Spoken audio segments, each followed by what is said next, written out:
کوئی بہت زیادہ ایکسٹرا محنت کی ضرورت نہیں ہے، بس وہ ماحول بنانے کی ضرورت ہے۔ نہ ماحول ہونے کا نتیجہ یہ ہے کہ عام طور پہ ہمارے بڑے بڑے علماء جب کبھی وہ عرب علماء سے روبرو ہوتے ہیں تو انہیں اپنی خفت کا سامنا رہتا ہے، وہ محسوس کرتے ہیں کہ جیسے کوئی کمی ہے۔ تو اگر وہ ماحول بنے، بعد کے دور میں خاص طور سے جو نئے ٹرینڈز آتے ہیں ان کی روشنی میں بعض ذمہ داران نے اپنے اساتذہ کو اس بات کے لیے مکلف کیا کہ آپ عربی میں پڑھائیں گے، اور کہیں کہیں اس کا تجربہ بھی ہوا، جیسے جامعہ ابن تیمیہ میں بھی اس کا تجربہ ہوا۔ لیکن میں سمجھتا ہوں کہ یہ بڑی زبردستی کی کوشش تھی۔ آپ اساتذہ کو، اور وہ بیچارے مطلب ایک خاص قسم کے پریشر کے تحت وہ آ کر کے جیسے ایک بوجھ اتارنے کی کوشش کر رہے ہوں، تو اس سے مطلب وہ ماحول نہیں بنے گا۔ استاذ جب اس لطف سے، اس مزے سے نہیں بول رہا ہو نا، تو طلبہ تک بھی وہ جو لطف کشید کرنے کی کیفیت ہوتی ہے، وہ جو مسرت، اچھی گفتگو آپ کو وہ مسرت دیتی ہے جو کبھی کبھی شاید آپ کو رومانس بھی وہ مسرت نہیں دے پاتا۔ تو وہ جو گفتگو ہے، چونکہ وہ اساتذہ کرتے ہی نہیں ہیں، وہ کیفیت بنی ہی نہیں۔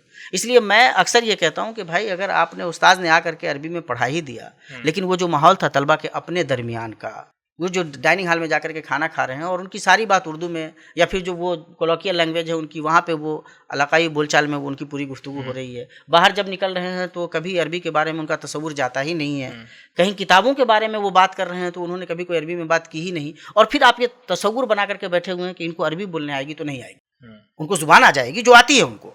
اس لیے میں کہتا ہوں کہ خاص طور سے جو عربی کی معرفت ہے زبان کے فہم کو لے کر کے، کلاسیکل لٹریچر کو سمجھنے کی جو صلاحیت مدارس کے فارغین میں ہے، وہ دوسرے لوگوں میں اس طرح سے نہیں ہوتی، لیکن بولنے کے لیے وہ بولنے کا ماحول آپ نے بنایا ہی نہیں۔ بچہ عام طور پہ سنتے سنتے کوئی بھی زبان بولنے لگتا ہے۔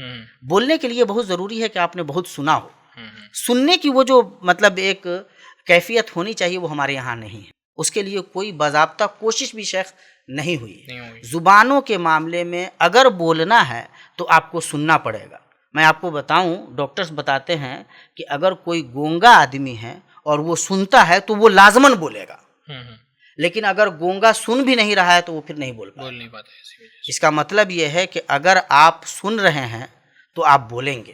اگر ادارے والے یہ کوشش ایک مرتبہ کر کے دیکھ لیں، وہ ماحول بنا دیں، اساتذہ طے کر لیں کہ وہ کیمپس میں داخل ہوتے ہی اردو یا کوئی دوسری زبان نہیں بولیں گے، طلبہ یہ طے کر لیں کہ ہم آپس میں بہرحال عربی میں بات کریں گے، تو آپ یقین جان لیجئے کہ یہ بولنے کا مسئلہ بہت ہی آسان ہے، یہ کوئی اتنی بڑی بات نہیں ہے۔ یہ جو لوگ باہر ملکوں میں آتے ہیں یا شہروں میں آتے ہیں اور وہ انگریزی بولنے لگتے ہیں، میرا ایک بھائی ہوتا ہے رشتے کا، وہ ایک زمانے میں یہاں دلی ایئرپورٹ پہ کام کرتا تھا، اس بیچارے کو انگریزی نہیں آتی ہے، لیکن جتنے لوگوں سے اس کی ملاقات ہوتی تھی وہ سب انگریزی بولنے والے تھے، وہ ماشاءاللہ بڑی اچھی انگریزی بولتا ہے۔ زبان کے بولنے کے مرحلے میں یہ اصل میں یہ کوتاہی ہم نے کی، بے رخی کے اصل میں ہم شکار رہے، ہم نے اس کو کبھی وہ توجہ دی ہی نہیں، وہ اہمیت نہیں دی، اس لیے ہم لوگ بول نہیں پاتے، ورنہ ہم میں سے ہر آدمی اس قابل ہے کہ وہ معیاری زبان بول سکتا ہے۔ عام طور پر بولنے والے معیاری نہیں بولتے، تو بولنے کے معاملے میں یہ ماحول بنائیے، سننے کا موقع ملے لوگوں کو۔ آج کے زمانے میں کہنا چاہتا ہوں کہ بھائی اگر وہ ماحول آپ کو نہیں ملتا ہے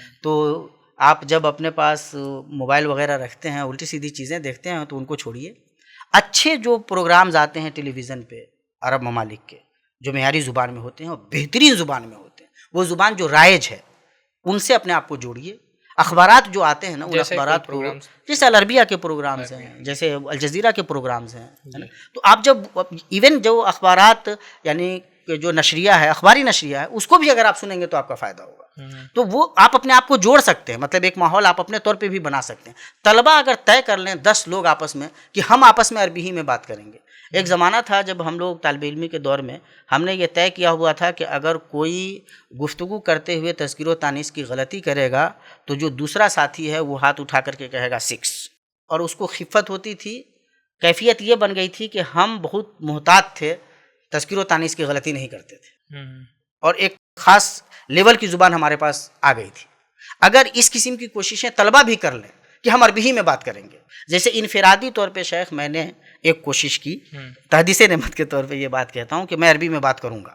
ظاہر وہ ماحول میرے لیے بھی وہی تھا جو کسی بھی طالب علم کے لیے ہوتا ہے۔ تو میرا ایک ساتھی تھا رفیق، وہ میرا ساتھ دے سکتا تھا، نام لا کر سکتا تھا، کچھ جملے وہ بھی ایڈ کر سکتا تھا، تو میں اس کے ساتھ ڈیلی کم سے کم آدھا گھنٹہ کھانا کھانے کے بعد اوپر چھت پہ جا کر کے باتیں کرتا تھا۔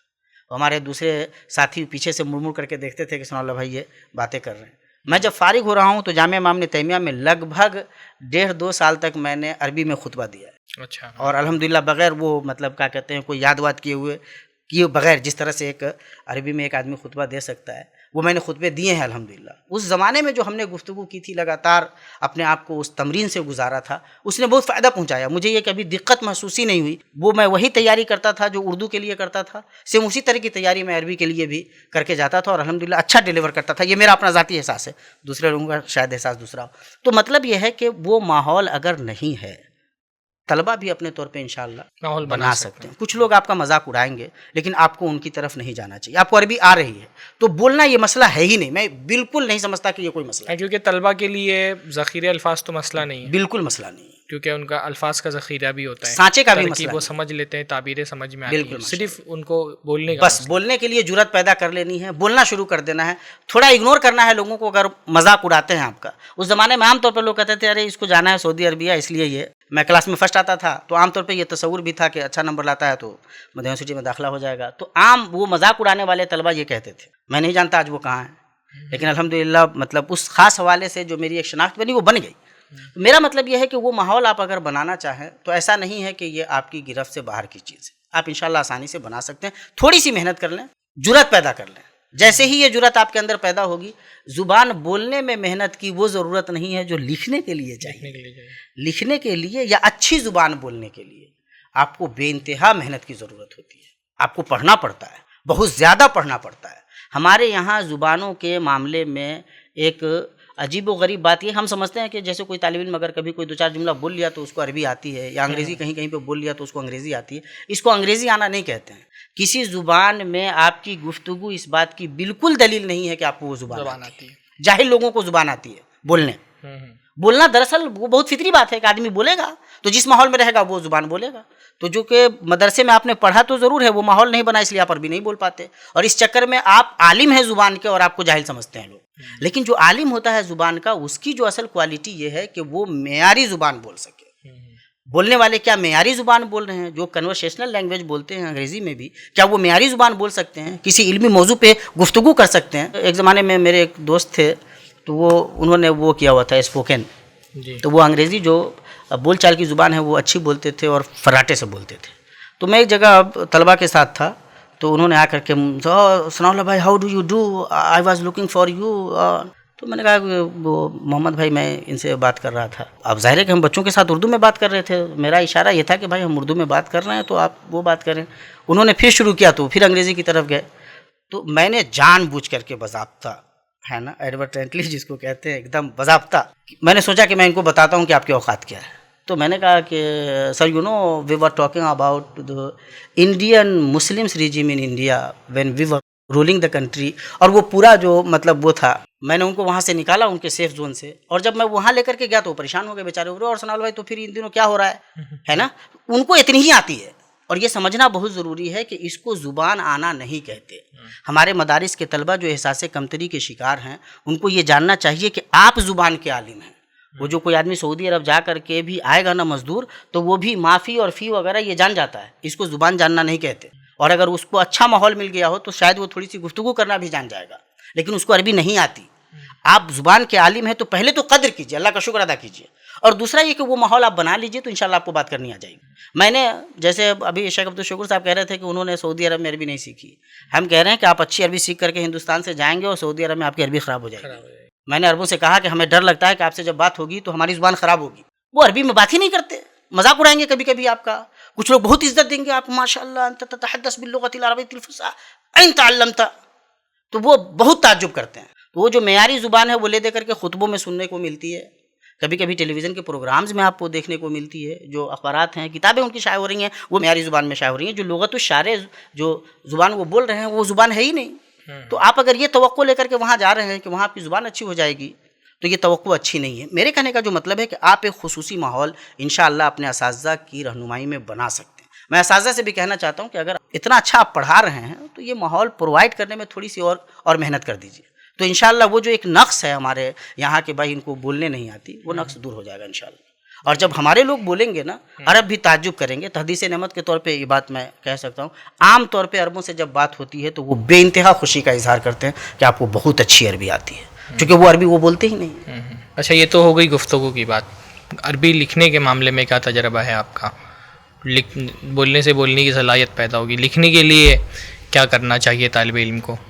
لکھنے کے لیے لکھنا چاہیے شیخ. یعنی اگر بولنے سے بولنے کی صلاحیت پیدا ہوگی تو لازماً لکھنے سے لکھنے کی صلاحیت پیدا ہوگی. جب میں یہ بات کہتا ہوں تو لوگ کہتے ہیں ارے سنا لو بھائی، یہ آپ کہہ دیتے ہیں یار کہ لکھنے سے لکھنے کی صلاحیت پیدا ہوگی. میں اکثر بتاتا ہوں دیکھیے، نتیجہ مسئلہ نہیں ہے، پروسیس اہم ہے. آپ جب لگ گئے نا، راستے پہ آپ چلنے لگے ہیں تو آپ کو منزل ملے گی. آپ کو چلنا نہیں چھوڑنا تھا. ہم غلطی یہ کرتے ہیں کہ تھوڑے سے مرحلے کے بعد سستی کے شکار ہوتے ہیں، سہل انگاری کے شکار ہوتے ہیں، چھوڑ دیتے ہیں. اس لیے ہم کر نہیں پاتے. پہلا تو یہ جذبہ آپ کا بالکل بہت مضبوط ہونا چاہیے کہ میں چھوڑوں گا نہیں، مجھے لکھنا ہے. اور اس کا مطلب یہ ہے کہ جب آپ یہ طے کرتے ہیں کہ مجھے لکھنا ہے، تو جب آپ نے پڑھائی نہیں ہے تو آپ لکھیں گے کیا؟ آپ کو بہت پڑھنا چاہیے، بہت زیادہ پڑھنا چاہیے. اور لکھنے کی شروعات یہ کرنی چاہیے. میرا اپنا ماننا یہ ہے کہ زبانوں کو اپنا بنا لیجیے. اس لیے میں وہ 10 مقالات سامنے رکھ کر کے ایک مقالہ لکھنے کا کبھی قائل نہیں رہا. آپ کی تحریریں تبازات ہونی چاہیے. آپ چاہے اردو میں لکھ رہے ہوں یا عربی میں لکھ رہے ہوں، اس کا طریقہ ہے. زبان کو اپنا بنانے کا کیا طریقہ ہے وہ میں بتانا چاہتا ہوں. مشاہدات لکھیے. ایک زمانے میں کہتا تھا نوجوان لڑکوں کو کہ بھائی تمہارے تصورات تو بنتے ہوں گے نا، ایک رومانٹک تصور بنتا ہے، کسی کے بارے میں سوچتے ہو، اس سوچ کو اتارو کاغذ پہ. اگر اردو میں کرنا چاہتے ہو تو اردو میں اتارو، عربی میں کرنا چاہتے ہو تو عربی میں اتارو. تمہیں مواد کی ضرورت نہیں ہے، مواد آلریڈی تمہارے ذہن میں ہے. ان تصورات کو، خیالات کو، مشاہدات کو اتارو. کہیں گئے ہو، کوئی چیز اچھی لگی، اس تاثر کو لکھ دو. سفر نامے لکھو، لوگوں سے ملو، ان کے بارے میں کوئی رائے بنی تو لکھ دو. عربی میں اگر آپ عربی میں یہ کرنا چاہ رہے ہیں تو عربی میں لکھیے باضابطہ. اس سلسلے کی چیزیں پڑھتے رہیے لگاتار. آپ کا یہ رشتہ پڑھنے سے کمزور نہیں ہونا چاہیے. شاعری تھوڑی سی مشکل ہوتی ہے چونکہ ہمارے یہاں اس طرف وہ توجہ نہیں ہے. عام طور پہ رفتہ رفتہ اس معاملے میں ہم اپنا نصاب کمزور بھی کرتے چلے جا رہے ہیں، اور یہ اچھا سنکیت نہیں ہے، اچھی بات نہیں ہے. اس معاملے میں آپ اچھی طرح سمجھ لیجئے کہ زبانوں کے معاملے میں شاعری کی بڑی اہمیت ہے. اگر آپ کو اچھے شعراء کے اچھے اشعار یاد نہیں ہیں تو آپ کی زبان بہت زیادہ معیاری نہیں ہو پائے گی. اردو میں اگر اقبال سے آپ ناواقف ہیں، غالب سے ناواقف ہیں، مومن اور فیض ان لوگوں کو آپ نہیں جانتے تو آپ یقین جان لیجئے کہ آپ کی زبان میں جس قسم کی چاشنی آ جانی چاہیے وہ نہیں آئے گی. اسی طرح عربی میں اگر شعراء جو جاہلیہ ہیں، آپ امرؤ القیس سے، ان سے واقف نہیں ہیں، زہیر ابن ابی سلمہ کو آپ نہیں جانتے، بعد کے دور میں آپ نے فرزدق سے، اختل سے، ان لوگوں سے آپ نے استفادہ اس طرح سے نہیں کیا، متنبی کو آپ نہیں جانتے، تو جو بہتری کو آپ نہیں جانتے، تو جو صورتحال آپ کی پیدا ہوگی نا، زبان میں رفتہ رفتہ جو مقام آپ کا بننا چاہیے ہے نا، جو جس قسم کی بلندی آتی جانی چاہیے وہ نہیں آ پائے گی. تو پڑھنے کا جو سلسلہ ہے آپ کا بہت دراز ہو، بہت مضبوط ہو اور لگاتار رہے. جہاں آپ لٹریچر پڑھیے وہیں آپ کو اخبارات سے ایک رشتہ بنا کر رکھنا چاہیے. اخبارات دراصل جو معاصر جو زبان ہوتی ہے نا، جو جاری زبان ہے، حالی جو واقعتاً جو ابھی چل رہی ہے، وہ زبان اخبارات میں ہوتی ہے. وہ اس زبان سے آپ کا ایک رشتہ ضرور ہونا چاہیے، ورنہ کبھی کبھی ایک آدمی جو کلاسیکل میں اپنے آپ کو باندھ کر کے رکھ لیتا ہے وہ وہاں سے نکل نہیں پاتا. نتیجہ یہ ہوتا ہے کہ پڑھنے والے کو سمجھ میں نہیں آتا کہ یہ آدمی کیا پڑھ رہا ہے. میں اپنے مربی ڈاکٹر لقمان صاحب کا ایک واقعہ بیان کروں. المسلمون کے نام سے ایک رسالہ نکلتا تھا، اور وہ لوگ نکالتے تھے جو زبان بہت زیادہ بھاری بنا کر کے لکھتے تھے. تو وہ جب انہوں نے پڑھا تو ان کو بہت زیادہ پلے نہیں پڑا، تو وہ پریشان ہو گئے. انہوں نے اپنے ایک سینئر سے ذکر کیا تو انہوں نے کہا کہ تم طٰہٰ حسین وغیرہ کو پڑھ کے دیکھو. تو طٰہٰ حسین کو جب انہوں نے پڑھا تو ان کو بڑا مزہ آیا، ساری چیزیں ان کو سمجھ میں آ رہی تھی. چونکہ طٰہٰ حسین کی جو زبان ہے وہ بالکل رواں زبان ہے نا، الفاظ ان کے بالکل ملائم الفاظ ہیں.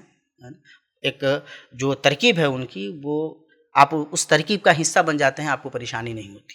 تو ان کو لگا کہ یہ تو مجھے آتی ہے. جس مرحلے میں آپ کو یہ کوئی مشکل پریشان کرنے لگے کہ مجھے نہیں آتی ہے، تو آپ ذرا سا مصنف کو چینج کر کے بھی دیکھیے، ہے نا. پھر جو کنٹمپریری جو لوگ لکھ رہے ہیں نا، ان کو پتہ ہوتا ہے کہ زبان کون سی رائج ہے، لوگ کون سی زبان سمجھ پا رہے ہیں. اس سے آپ کا جو فائدہ ہوگا وہ یہ کہ جو علمی لیاقت ہے وہ تو آپ کی بن ہی جائے گی، آپ کو لکھنا کس زبان میں ہے وہ آپ کو آ جائے گا. اس لیے عام طور پہ مصنفین اگر اپنے زمانے کی جو زبان ہے اس میں اگر نہیں لکھ پاتے ہوں تو لوگ ان پہ بہت زیادہ توجہ دینے نہیں جا رہے ہیں. جی ہے نا. ہم کبھی کبھی اردو میں لکھنے والے لوگوں کے بارے میں بھی مجھے یاد پڑتا ہے، اظہری صاحب نے مولانا رئیس الحق ندوی رحمۃ اللہ علیہ کی تحریر کے بارے میں لکھا کہ اگر قاری ان کے اسلوب کے ساتھ صبر کر سکے تو بہت فائدہ اٹھا سکتا ہے. میرا احساس یہ تھا کہ آج کا قاری یہ صبر نہیں کرے گا. عربی میں بھی اگر آپ کو اپنی زبان اچھی کرنی، لکھنا اچھا ہے تو ایک پروسیس تو یہ ہے کہ آپ مشاہدات لکھیے، ہر دن لکھیے، کچھ نہ کچھ لکھیے. آج کے زمانے میں لڑکے جو فیس بک وغیرہ پہ وہ ایسے ہی پڑے رہتے ہیں، یار کچھ نہ کچھ پوسٹ کرو.